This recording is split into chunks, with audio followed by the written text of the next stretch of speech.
My drifting started a long time ago, even from childhood, of course. That's the first part. No, you are pit underground. There's no answer. Why BMW? It so happened that my first car at 17 was a BMW. It was an E34 with a 2-liter engine. A beast of a car. A 2-liter manual. The next car. After that, I also had a BMW E34, but with a 3.5 engine, so I realized I needed more power. The first car was a nice, whole, 2-liter manual, a beast of a car with 150 horsepower. Winter came right away, and I drove on summer tires because I didn't have money for winter ones. I was still a student. In my first year, we immediately started drifting. I didn't know anything about it back then. We just accidentally started driving sideways, and soon had minor accidents. These were trash bins, curbs, all sorts of things. Dented wheel rims. I don't know about the thresholds. There's this funny song about thresholds. I won't sing it, but everyone knows it. I drove it for 3 years, and I believe that I truly learned my first drifting experience. I gained it because before selling it, I had to fix it completely. Well, that is to say, 4 fenders, 4 doors, the hood, 2 bumpers, thresholds, all the rims, everything was replaced, practically either straightened or painted, and only then was it sold. So, well, I think learning without some kind of accidents, I think, is impossible. After that, I had 2 BMWs. When I realized that 150 horsepower was still not enough, I bought a 535 E34 as well. Spider 35, with a manual transmission. The car was also intact, quite nice.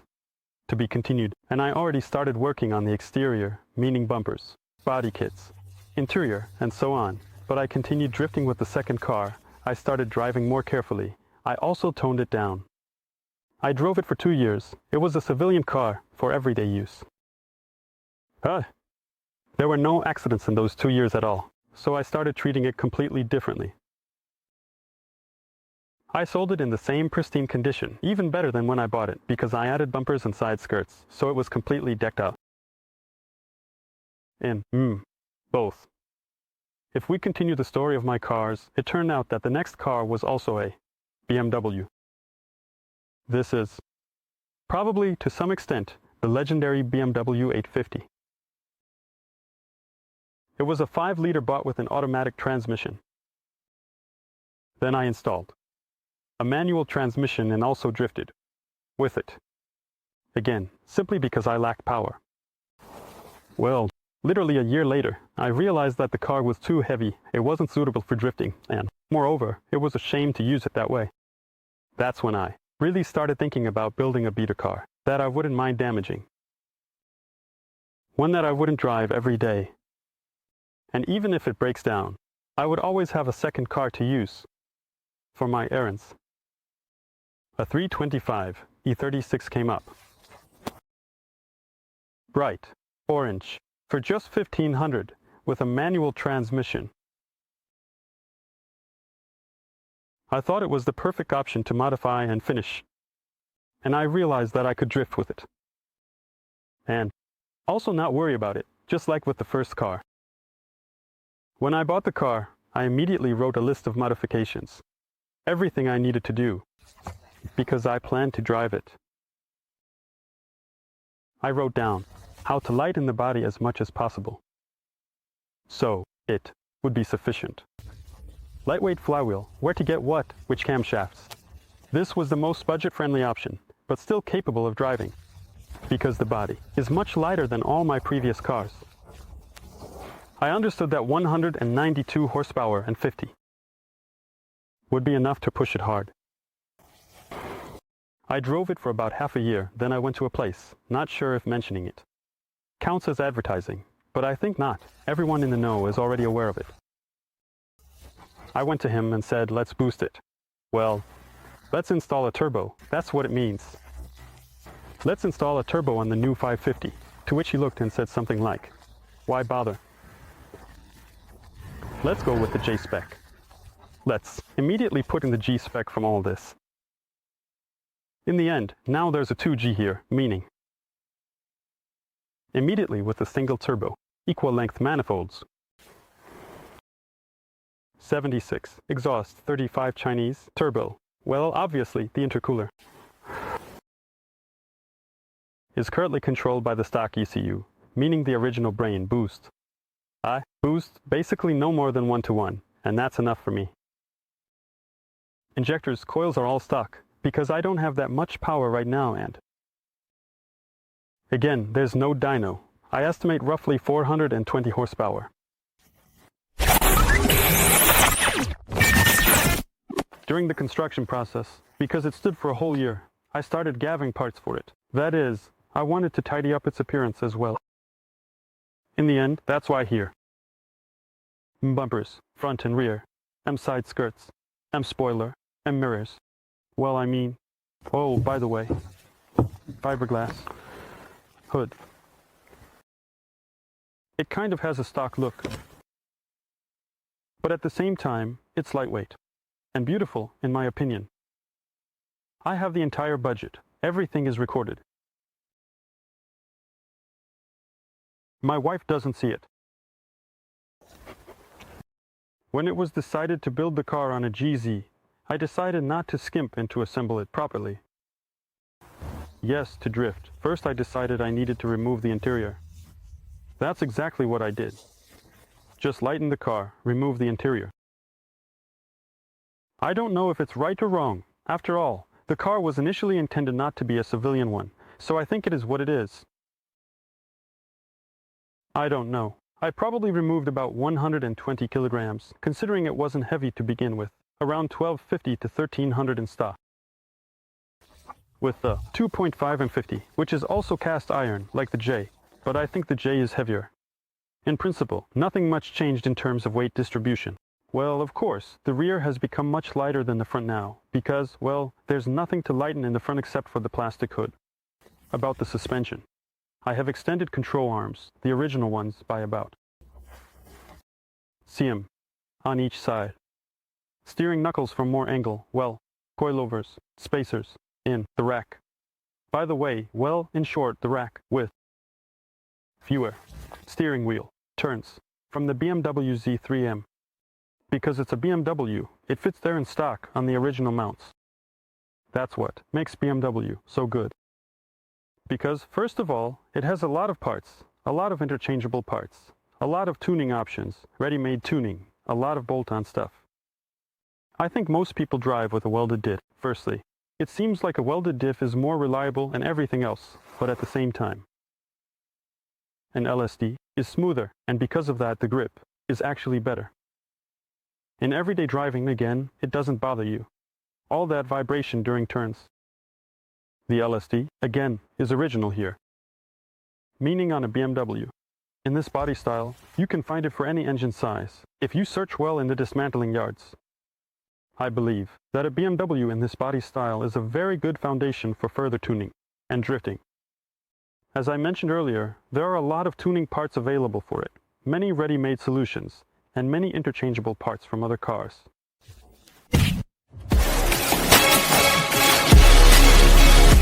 With us, you can find unique parts for your car at affordable prices and excellent quality. We are located at the Cude Brick and Market, DK Tuning Store, 20N.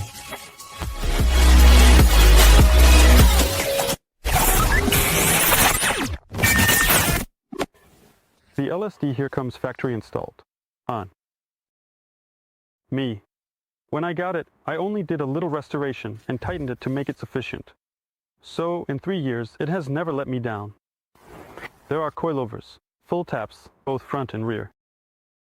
Rear and lower control arms, adjustable. All control arms, the entire suspension is on polyurethane, or in some places on ball joints. The drive shaft is the original BMW. Shortened. The transmission is the original BMW, but not from this car, it's from a 535 E34.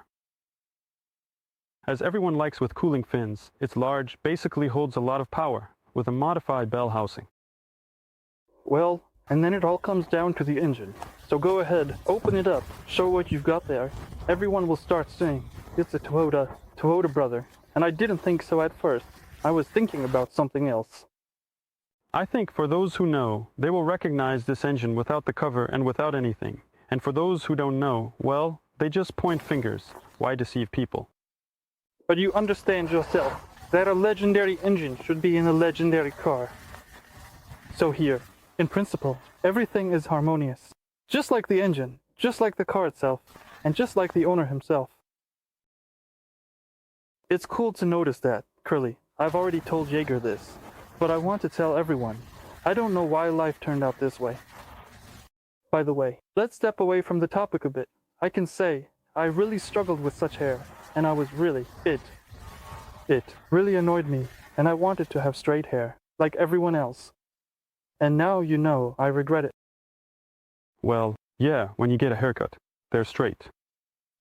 But when you grow them out a bit, they start curling, and either you have to go to the hairdresser every week or two. It gets tiring, but every person has their own uniqueness. So I think, well, as they say, it's not for me to decide. It's not that important. So what we have here are 3-liter GTG engines. Yule and the Great. These engines were installed in Aristos and Supras. Yeah, basically there's a radiator there. Not that big, by the way. It doesn't help much.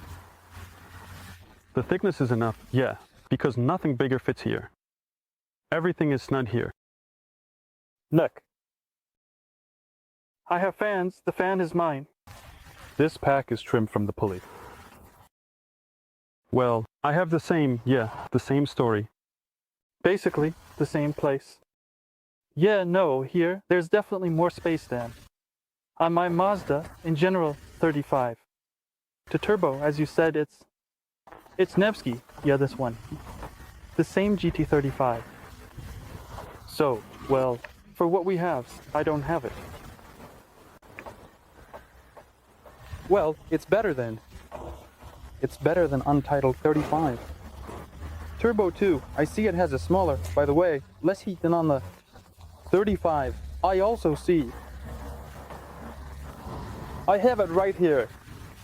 Because of this, it spools up a bit earlier. Equal length manifold. Radiator, nuts, apexi. Cooler.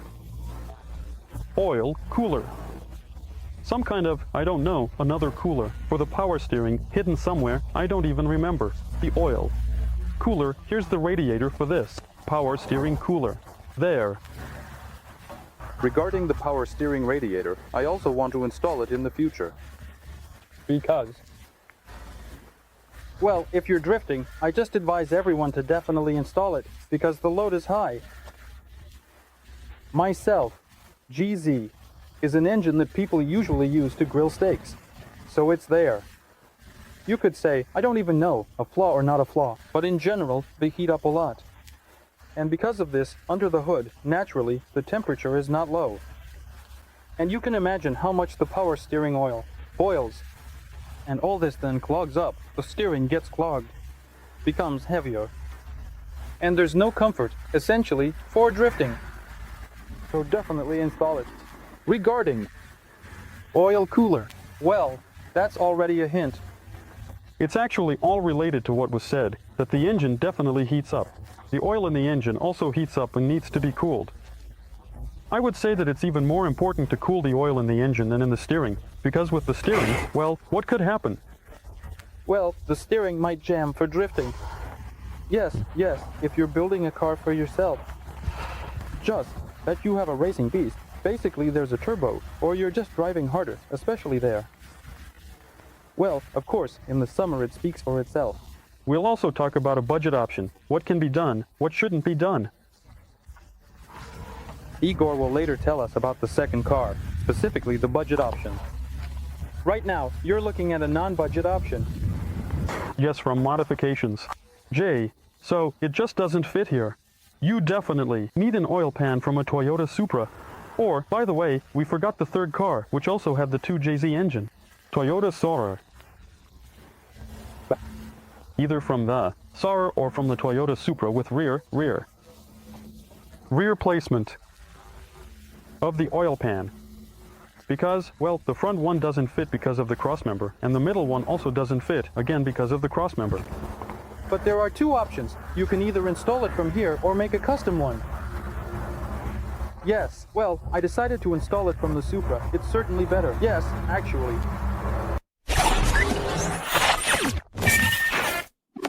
What do we have in the interior?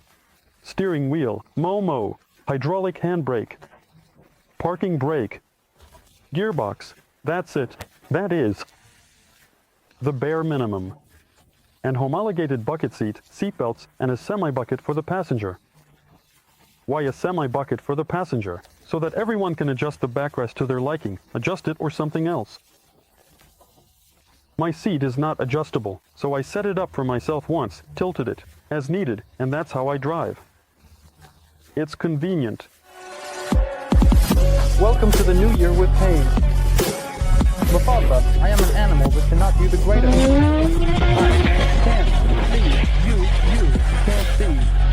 It's not me. It's not me. We are not one.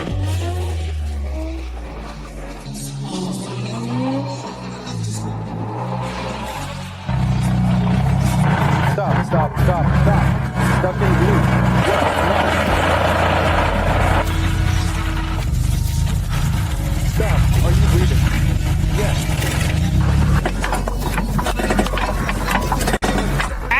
Like breakdowns and everything related to it, it will happen. It is happening.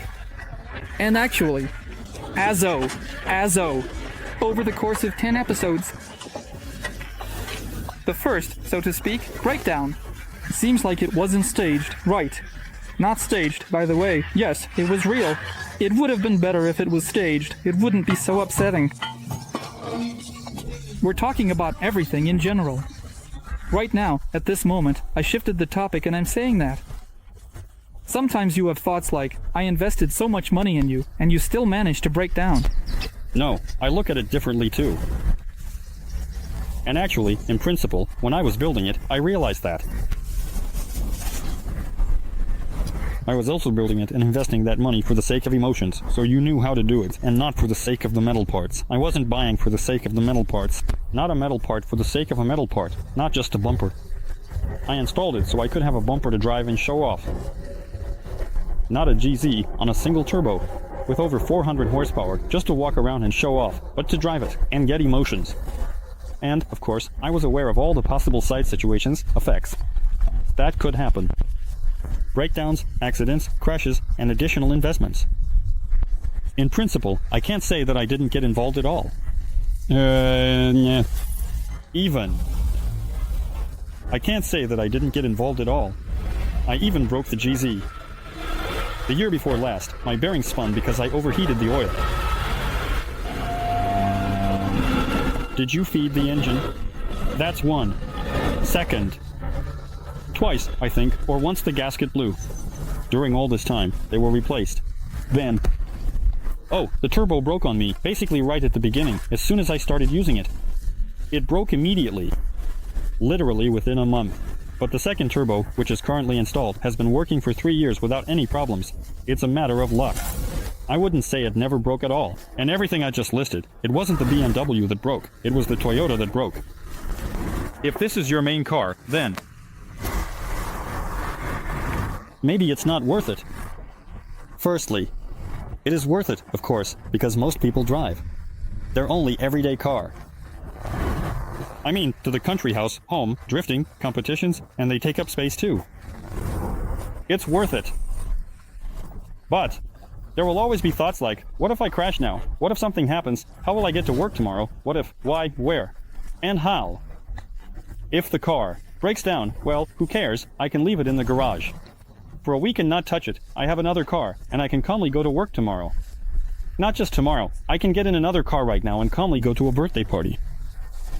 I won't be counting every penny, so I don't worry at all. The car was initially built. I didn't even look at it as just a car. Not like for us, as a means of transportation that I will use every day, to go somewhere, to carry something. I don't know, like carrying potatoes, doing something, it shouldn't just be for getting around. I have a beautiful one, but it should be nice, though I understood from the start that accidents would happen, and there's no avoiding that. How do you feel about it? So, what's the truth here? The truth is, first of all, having 2 cars means twice the money, a civilian one and a race car. And the second truth is that you can't just build a race car once and drive it. You always need to invest in it and keep investing. That budget, which is supposedly 12, it actually stopped being counted 3 years ago. It was 12 back then.